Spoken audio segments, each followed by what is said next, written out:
Untuk materi yang kelima yaitu Ulang.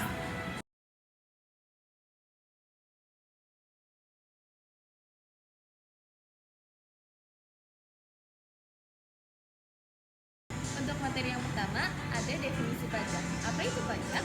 Nah, jadi pajak itu adalah anggaran yang wajib dibayarkan oleh rakyat kepada negara untuk memenuhi kebutuhan negara.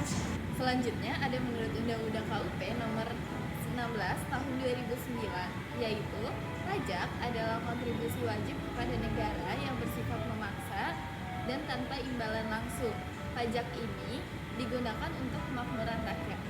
Nah, ada juga menurut para ahli, pajak itu adalah peralihan kekayaan dari rakyat kepada kas negara untuk membiayai pengeluaran dan investasi sosial.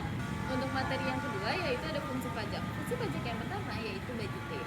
Budgeting adalah sumber utama pendapatan negara yang digunakan untuk biaya pembangunan dan operasional pemerintah. Yang kedua ada regularian, yaitu alat untuk mengatur kebijakan ekonomi atau sosial. Contohnya keringanan pajak untuk investasi. Yang ketiga ada redistribusi pendapatan, yaitu dana pajak yang digunakan untuk pembangunan nasional dan menciptakan lapangan pekerjaan. Yang keempat ada stabilitas, yaitu mengendalikan inflasi melalui pengelolaan uang beredar. Untuk materi ketiga ada sumber penerimaan pajak. Yang pertama adalah sumber penerimaan dari pajak pusat, yaitu BPHTB, PPN, PPH, PPNBM, dan ada bea materai. Nah, yang kedua itu ada penerimaan pajak dari daerah, itu terdiri dari PKB, pajak hotel, dan pajak restoran. Nah, selanjutnya ada penerimaan non pajak, yaitu berupa layanan publik seperti paspor dan juga dividen BUMN. Nah, materi keempat ini kita membahas jenis-jenis pajak. Yang pertama itu ada jenis pajak menurut golongan. Yang menurut golongan itu ada langsung dan tidak langsung. Pajak langsung itu ya pajak yang ditanggung sendiri, contohnya adalah PPH. Sedangkan pajak yang tidak langsung itu yang dilibatkan ke pihak lain, contohnya adalah PPN.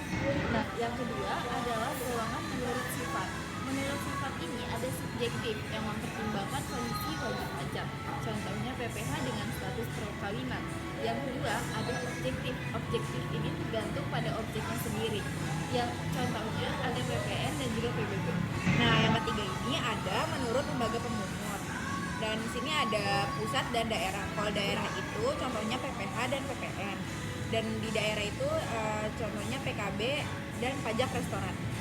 Untuk materi yang kelima yaitu ada stelsel pajak. Stelsel pajak yang pertama adalah stelsel pajak yang nyata atau real. Stelsel pajak ini dihitung berdasarkan penghasilan yang aktual. Contohnya ada PPH tahunan. Yang kedua ada stelsel pajak anggapan atau fiktif, yaitu penghasilan dianggap sama dengan tahun sebelumnya. Nah, selanjutnya ada stelsel pajak yang campuran. Campuran ini merupakan gabungan dari stelsel pajak nyata dan stelsel pajak yang anggapan. Nah, kita udah masuk materi yang keenam, yaitu jenis tarif pajak. Di sini ada yang pertama, yaitu tarif pajak yang tetap, yaitu nominalnya tetap. Contohnya bea materai. Nah, selanjutnya ada yang proporsional atau presentase tetap. Contohnya sekarang di sini ada PPN sebesar 12%. Yang ketiga ada jenis tarif pajak yang progresif, yaitu presentasinya naik sesuai penghasilan. Contohnya adalah PPH orang pribadi. Nah, selanjutnya ada yang regresif, yaitu presentasinya turun meskipun dasar penggunaannya naik. Sekarang kita masuk ke materi yang ketujuh, yaitu contoh pajak populer. Di sini ada PPH, yaitu pajak yang dipotong dari gaji karyawan. Nah, selanjutnya ada PPN. PPN itu pajak yang ditambahkan pada harga barang atau jasa tersebut. Yang ketiga juga ada PBB, yaitu pajak yang dibayarkan oleh pemilik properti. Sekian video dari kami.